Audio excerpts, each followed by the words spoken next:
Uma boa noite e a paz a todos os irmãos que estejam nos escutando ou que vão escutar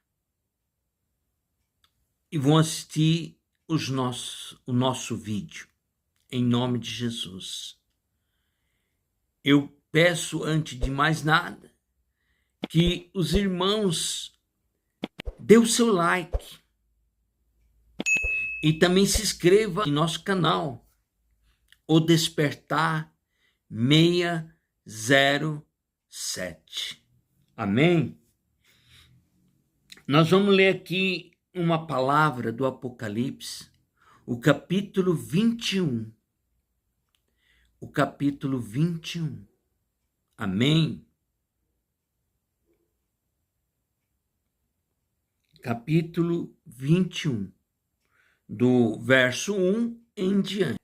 E vi um novo céu e uma nova terra, porque já o primeiro céu e a primeira terra passaram, e o mar já não existe. Eu, João, vi a cidade, a Nova Jerusalém, que de Deus descia do céu, adereçada como uma esposa ataviada para o seu marido.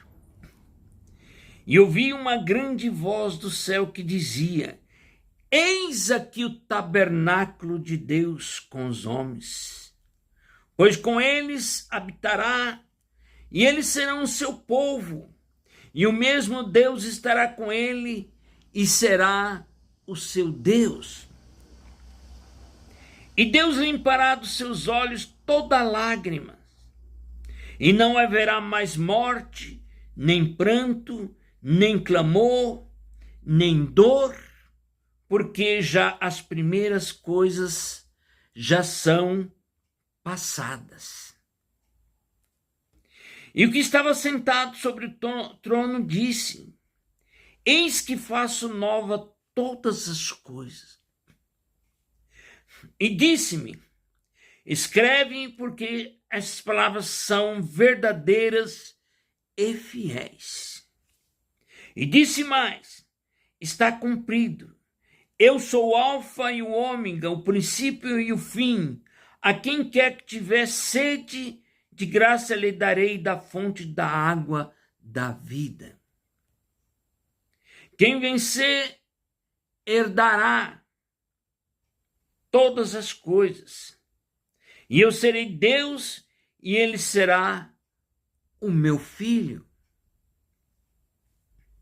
Mas quantos tímidos, os incrédulos, os abomináveis, aos homicidas, aos fornicadores, aos feiticeiros, os idólatras e todos os mentirosos, a sua parte será no lago que arde com fogo e enxofre, que é a segunda morte. Amém? É uma palavra muito interessante. É uma palavra que está falando sobre o novo céu e uma nova terra. Porque o primeiro céu e a primeira terra passaram. O mar já não existe. Irmãos, vamos procurar entender esta mensagem do ponto de vista de Deus. Como Deus quer que você entenda, porque a mensagem é simbólica. Não coloque isso aqui ao pé da letra, irmãos. O grande problema da humanidade é colocar a coisa, as escrituras, ao pé da letra, porque quando você pega uma situação ao pé da letra que não é, você comete um erro grave.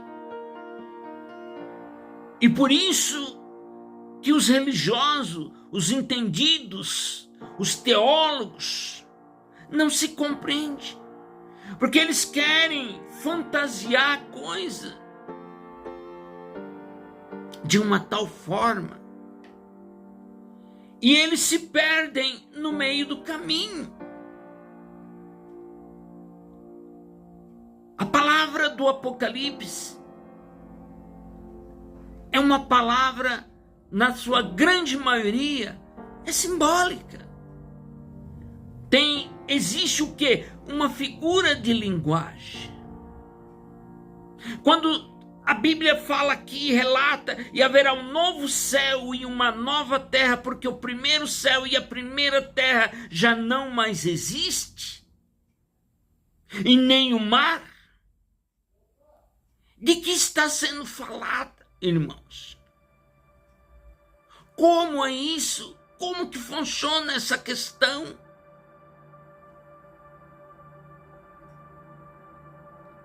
A Bíblia é muito clara. Quando você lê lá no capítulo 17,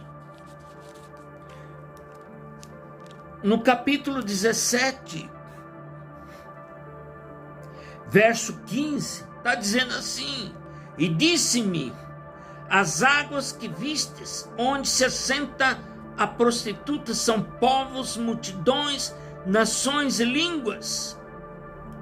E os 10 chifres que viste na besta são os que aborrece a prostituta. E o porão desolado e nua comerão a sua carne e a queimarão no fogo. Então, cada vez que a gente se aprofunda nesta palavra do Apocalipse, mas a gente percebe que ela é simbólica. O próprio Jesus dizia, naquela época: eu vos falo em termos de comparações e parábolas, mas vai chegar um dia em que eu vos falarei abertamente a respeito do Pai. Por que que muitas vezes tem que haver uma figura de linguagem na palavra de Deus? Porque o homem é um pecador, o homem herdou o pecado, o homem está sendo comandado por quem? Por quem que o homem está sendo comandado? O que diz lá no capítulo 17, verso 15? As águas, está comparando o povo a águas, ao mar, o qual a prostituta, o maligno está sentado. São povos, nações, línguas e reis. Então Deus, Ele quer o quê? Um povo purificado. Um povo purificado. Por isso fala assim, o mar já não existe. Ou seja, não existe mais aquele mar contaminado, mas o mar existe. Não está falando que não vai ter mais o mar. O mar vai continuar existindo sempre. Mas é a purificação. Então ele está fazendo uma figura de linguagem em relação ao mar. Por isso que fala que Jesus virá das nuvens. Por quê? Porque a água, ela é impura. Então as nuvens é algo purificado. O mar já não existe. Quando fala que o mar já não existe o mundo pecaminoso, o mundo de pecado, o mundo da prostituição, o mundo do problema que está aí. Não existe mais. Eis a morada de Deus com os homens, como está dizendo. Quando fala, eu vi uma grande voz do céu que dizia: aqui é o tabernáculo de Deus, e ele será o meu povo, e o mesmo Deus estará com ele, e ele será o seu Deus. O que a Bíblia está falando sobre isso? Porque o homem ele foi criado como um templo. Um templo, irmão. Um templo de Deus. O próprio Jesus também dizia isso. Não sabeis vós que sois a casa e morada do Espírito Santo? E que o Espírito Santo habita em vós, dentro de vós. Então, quando fala assim que Deus vai vir, ele vai vir morar dentro. Não é mais o pecado. Não é mais o pecado, irmão. O pecado não vai dominar. Então nós estamos caminhando para isto, irmão. Por isso que fala que vai existir a grande divisão do joio e do trigo. Eis a morada de Deus com os homens. Olha que maravilha. Porque isto, irmãos, nunca existiu, nunca aconteceu sobre o plano terrestre, sobre este mundo. E aí tem muita gente que fala, não, esse mundo já é de pecado, não tem mais jeito, acabou, Deus vai destruir, vai colocar. Não. Se for assim, Deus vai se tornar um Deus fracassado, irmãos, que fez a sua obra, veio o inimigo, tomou e agora ele está desistindo. Não é por aí. Deus não vai desistir do ser humano. Deus não vai desistir desse mundo. Quando fala assim, o meu reino, quando Jesus diz assim, o meu reino não é deste mundo, ele não está querendo dizer que é desse mundo, o plano terrestre, é o mundo contaminado, o mar da contaminação, o mundo da prostituição. É disso que ele está se referindo. Por isso que a Bíblia é uma figura de linguagem, irmãos. Jesus dizia, se eu falo de coisas terrenas e não me credes, quanto mais se eu vos falar de coisas celestiais. E ele diz assim, eu vos falo em termos de comparação, mas vai chegar um dia em que eu vou falar abertamente a respeito do Pai. Então, a nossa vida é uma vida de constante aprendizado. As nossas vidas, a minha e a de vocês. Quando cada um descobre algo, nossa, que legal, que bacana, eu aprendi, olha, nossa, eu não sabia disso. Então Deus, ele começa a te dar aquele entendimento das Escrituras. Podemos comparar uma pessoa que fez o primário, irmãos, ou que está no primário, ele não consegue entender uma matéria de medicina, uma matéria científica, ele não consegue acompanhar uma grande exposição intelectual, ele não consegue, porque ele está onde? No primário, com aquelas palavras técnicas, ele não consegue compreender. Ele consegue compreender aquele beabá que ele aprendeu ali e não sai daquilo. Para ele poder ter o entendimento mais claro, ele tem que passar anos. Ele tem que passar, toda uma situação gradativa, no dia após dia. Não é da noite para o dia que ele vai aprender. É cada dia, é cada momento, é cada experiência, ele vai entendendo. Jesus, ele tinha 12 apóstolos, 12 discípulos, né? Mas ele chamava quem? Ele sempre chamava 3, que eram aqueles que estavam mais próximos dele: Pedro, Tiago e João. Existe um mistério aí. Existe um mistério, irmãos. para poder aprender no dia a dia, porque se aqueles três, pelo menos aqueles três, começam a compreender o trabalho de Deus, depois eles poderiam explicar para os demais. E sempre foi assim na história. Você quer ver um segredo? Daniel, ele também tinha 3 amigos: Sadraque, Mesaque e Abednego. Moisés também, Josué também, todos tinham 3 principais amigos, 3 principais que estavam com ele. Então a palavra aqui é uma palavra que a gente não...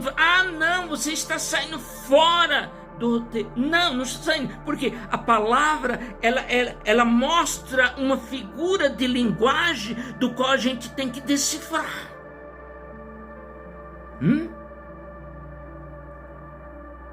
Deus vai vir morar com os homens.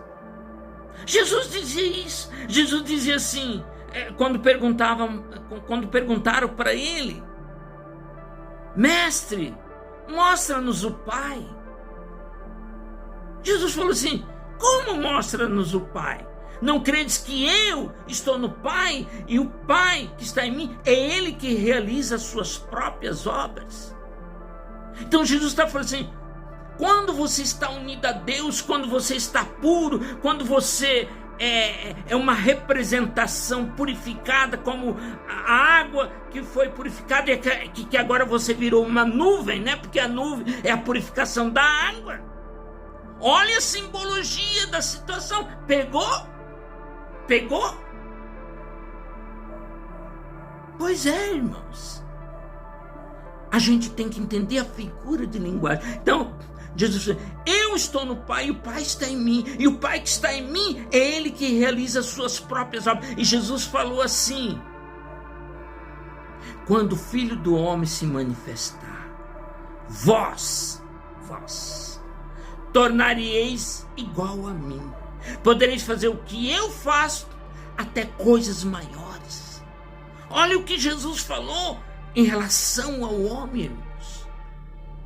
Olha que coisa maravilhosa. E por isso então está dizendo aqui: eis o tabernáculo de Deus com os homens, pois com ele habitará e serão o seu povo, e o mesmo Deus estará com eles e será o seu Deus. Isso nunca existiu, irmãos, mas pode existir. Nós estamos caminhando no caminho da restauração dos homens. E as pessoas criam o quê? Fantasias. Porque é mais fácil. É mais tranquilo. Mas Deus vai mostrar que o homem ele tem que ter o quê? Responsabilidade.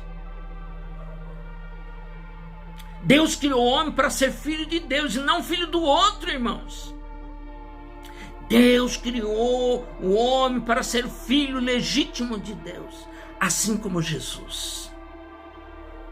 Assim como Jesus foi, ou como ele é, porque ele não morreu. Ele morreu, mas ressuscitou. Está lá do outro lado, com o corpo glorificado. O nosso Senhor Jesus. Mas ele manda os seus representantes sobre a terra. Durante a história, muitos homens vieram como representante de quem? De Jesus. Sempre na história foi assim. No século XX, vieram grandes personalidades, grandes homens, que fizeram coisas fantásticas, que mostraram uma realidade do qual os homens desconhecem, irmãos. Então,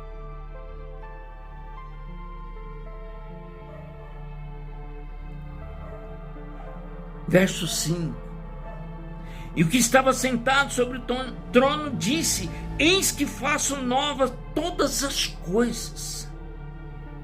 E disse-me: escreve, porque estas palavras são verdadeiras e fiéis. Então não podemos, irmão, não podemos fantasiar coisas no mundo da Disney.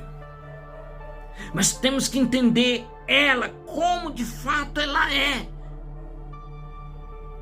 Porque é mais fácil a gente falar em tipo Papai Noel, né? O homem gosta de acreditar em Papai Noel. Fantasiar uma situação para ele viver naquilo. Mas Deus não é isso. Deus, ele quer que eu e você sejamos filhos de Deus. Saímos do mar, como está dizendo no capítulo 17 do Apocalipse, verso 15. Sair daquela rodana, né? Aquela situação do mar da prostituição, que são povos, nações, línguas e reis. Deus, ele quer purificar a humanidade, e por isso ele quer vir morar com os homens. Ele não vem para poder criar uma religião, irmão. Deus, ele quer que o homem seja o filho de Deus na terra.